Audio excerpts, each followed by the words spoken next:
Hey everyone, a very warm welcome to the amazing platform of Rocket Science. I am Samian Demla and welcoming you all in this incredible platform of जिसका नाम आप जानते हैं तभी आप इसे देख रहे हैं. So in our today's video we are going to discuss about the reproductive health NCERT exemplar MCQs.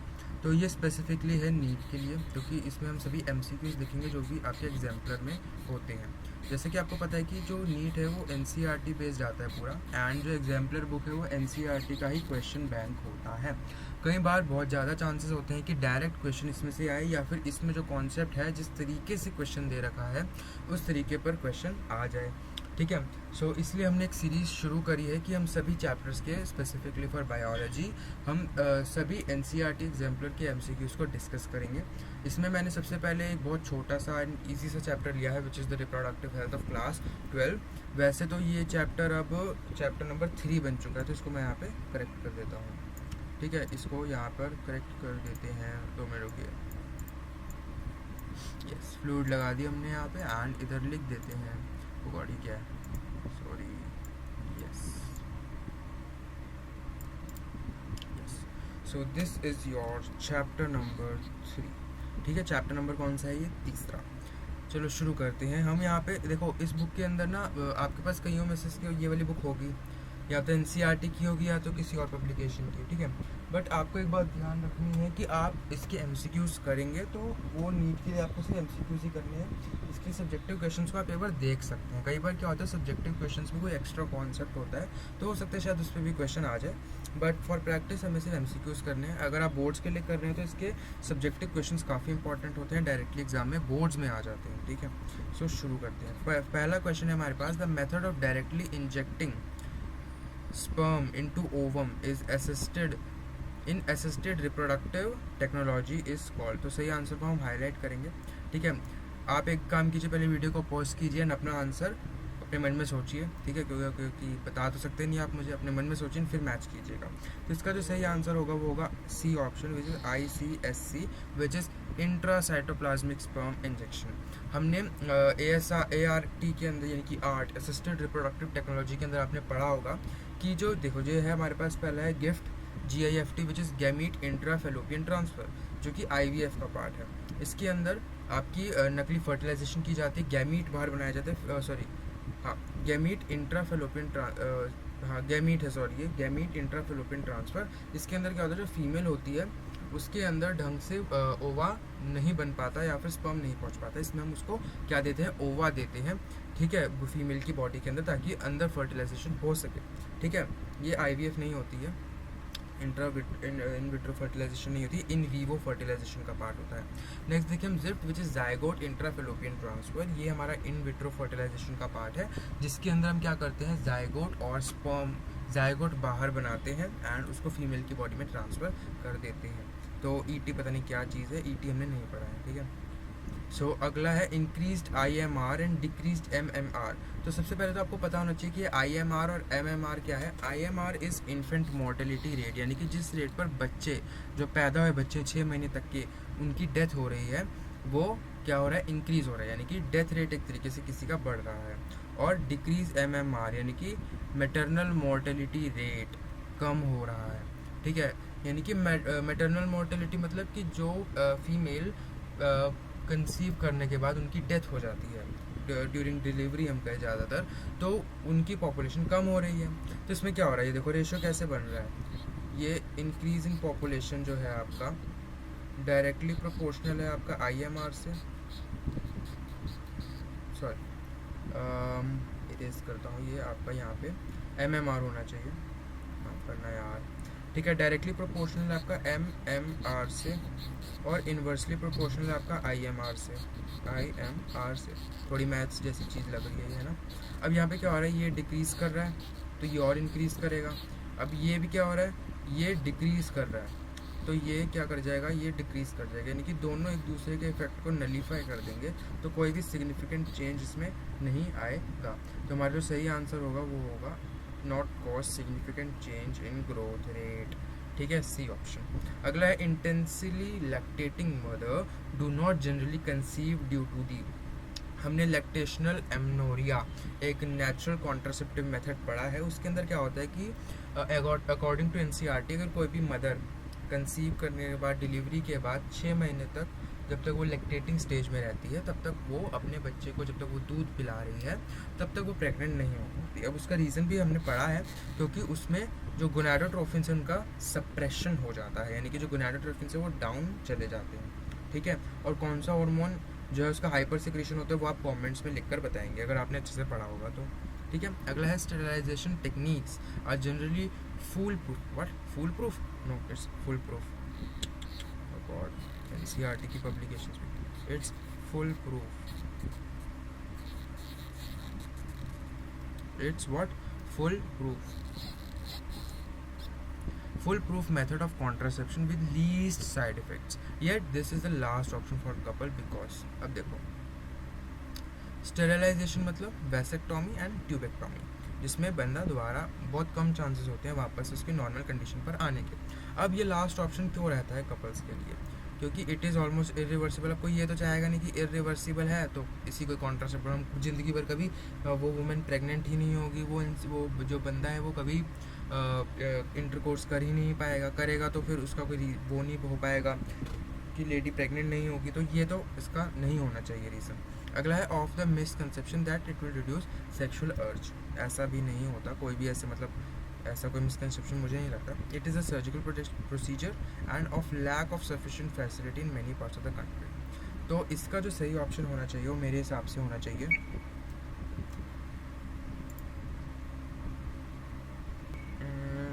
इसमें तो चारों ही सही नहीं लग रहे।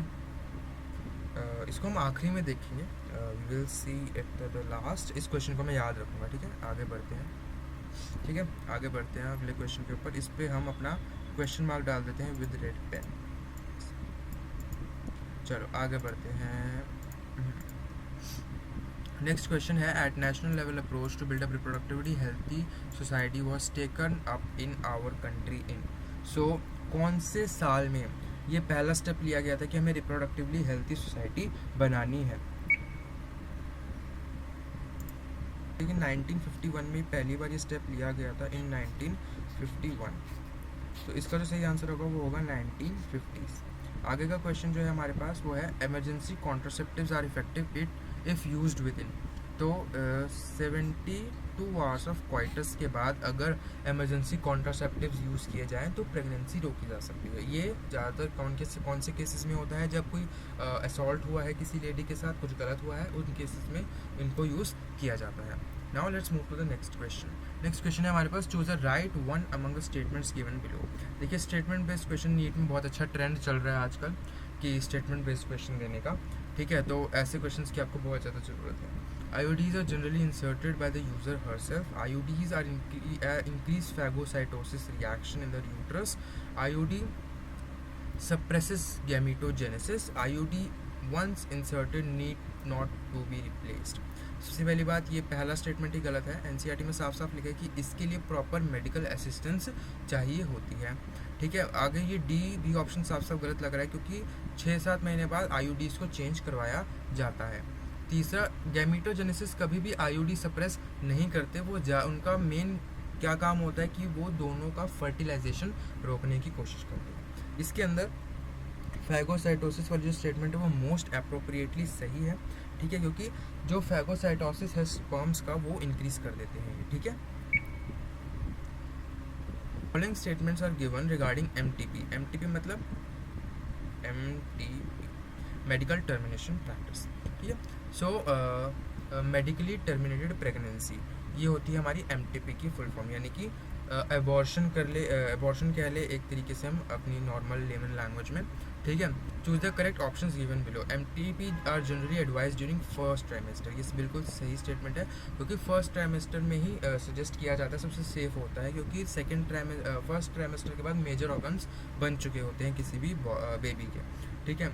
MTP are use as contraceptive methods, नहीं, कॉन्ट्रासेप्टिव के रूप में इनको नहीं लेना चाहिए, बिकॉज ऐसा थोड़ी ना होता है कि भाई पहले कंसीव कर लो, प्रेग्नेंट कोई लेडी हो जाए, बाद में जो वो नन्ही से जान है उसको तो मार दो, नहीं, ऐसा नहीं होता है। ठीक है, ये मोरली बिल्कुल गलत है। एमटीपीज आर ऑलवेज सर्जिकल नहीं, कई बार मेडिकेशंस के थ्रू भी एमटीपीज होते हैं, कुछ ऐसी मेडिसिन दी जाती हैं कि फीटस बॉडी के अंदर ही मर जाता है। अगला है MTPs require the assistance of qualified medical personal, very important statement and yet right. यहाँ पे भी राइट स्टेटमेंट है, यानी कि फर्स्ट और फोर्थ हमारी राइट स्टेटमेंट है, सी हमारा करेक्ट आंसर होगा।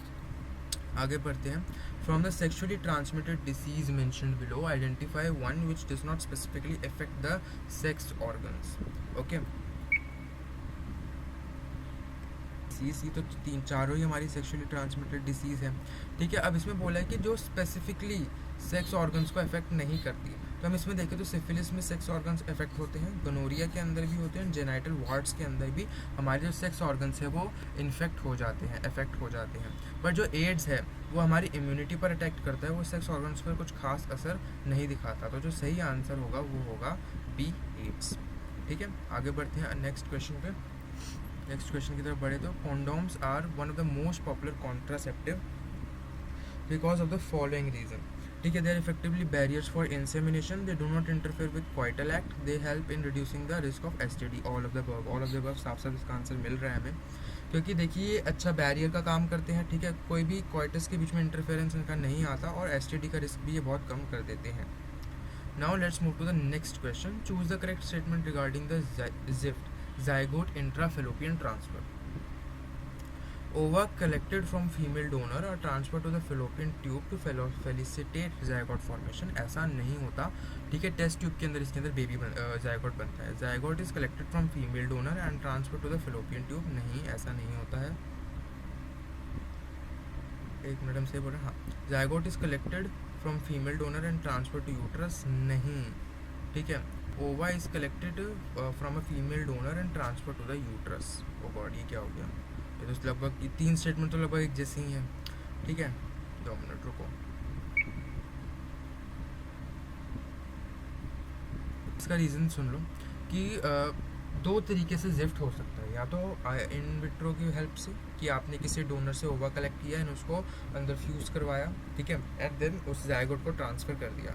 ठीक है, अब ये भी हो सकता है कि फीमेल की बॉडी को ही हम as a test tube type use करें एंड उसमें ही ज़ायगोट बनवाएं, देन उसमें से ज़ायगोट निकाल के किसी दूसरी फीमेल की बॉडी में डाल दें।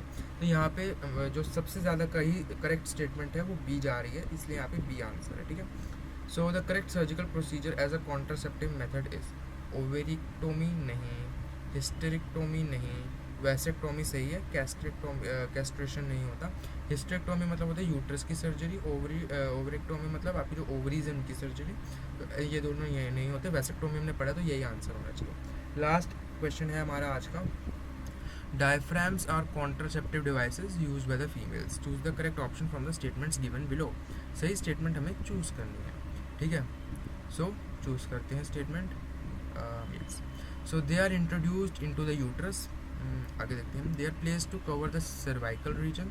ठीक है, they act as physical barriers for sperm entry. ठीक है, they act as spermicidal agents. नहीं, फोर्थ तो नहीं होगा, तो जिसमें भी फोर्थ है उसको हटा दो, ये नहीं हो सकता आंसर। ठीक है, आगे है they are introduced into the uterus, तो यूट्रस में नहीं डलते, ये सर्वाइकल रीजन में डलते हैं, तो फर्स्ट भी नहीं हो सकता, तो जिसमें फर्स्ट है उसको भी हटा दो, इन दोनों को हटा दो, ये आपका सही आंसर हो जाएगा सी। ये हो गया एक तरीके से एलिमिनेशन। तो आप देख सकते हो कि मतलब कुछ ट्रिकी क्वेश्चन, हाँ ये वाला क्वेश्चन, यस ये वाला क्वेश्चन, एक बार इस पर दोबारा सोच विचार करते हैं थोड़ा सा। अगर हम देखें तो ये एक रीज़न हो भी सकता है कि मतलब कुछ लोग जाते हैं कि अब वो आगे कंसीव नहीं करना चाहते, तो मतलब वो इजीली इंटरकोर्स भी कर पाए एंड उनमें कोई कंसीव भी वो ना हो, तो ये इरिवर्सिबल है, ये भी रीज़न हो सकता है। ये मिसकंसेप्शन मेरे ख्याल से तो ये आंसर नहीं होना चाहिए, क्योंकि ऐसा मिसकंसेप्शन कि ये सेक्सुअल अर्ज कम कर देता है। ठीक है, तो हो सकता है कुछ लोग इस वजह से भी कर सकते हो कि उनको अपनी सेक्सुअल अर्ज नहीं चाहिए। ठीक है, अगला है it is a surgical procedure. ठीक है यार, सर्जिकल प्रोसीजर है। जहाँ तक मुझे लग रहा है इसका सही आंसर होना चाहिए फर्स्ट तो होना चाहिए, ठीक है, थर्ड नहीं, सेकंड होना चाहिए एंड फोर्थ। तो सेकंड एंड फोर्थ सबसे सही आंसर लग रहा है। इसका आंसर एक बार आप लोग भी चेक करना, ठीक है, मैं भी चेक करूँगा एंड कम्युनिटी पोस्ट पे डाल दूँगा। सी या डी में से कोई आंसर होगा, ठीक है, सी और डी में से, ये दो में से कोई आंसर हो सकता है इसका। सो बस यार इस क्वेश्चन के बाकी, इस क्वेश्चन के अलावा सारे क्वेश्चन तो अच्छे से हमारे बन गए, ठीक है। तो आप देख सकते हो कि मतलब ये इतना छोटा सा चैप्टर है, इतना इजी सा चैप्टर है, बट फिर भी इसमें से कितने मुश्किल क्वेश्चंस बने हैं, ठीक है। हमने खुद सॉल्व करे हैं, काफ़ी मतलब ट्रिकी से क्वेश्चंस इसमें से बने हैं। So with this goodbye everyone. So इधर मैं लिख देता हूँ थैंक यू, ठीक है, ठीक है। सो ये नीट 2024 2025 सबके लिए था। जब तक NCERT से पेपर आता रहेगा तब तक ये वीडियो जिंदाबाद रहेगी, ठीक है। So with this note, goodbye everyone, have a nice day, stay tuned with us.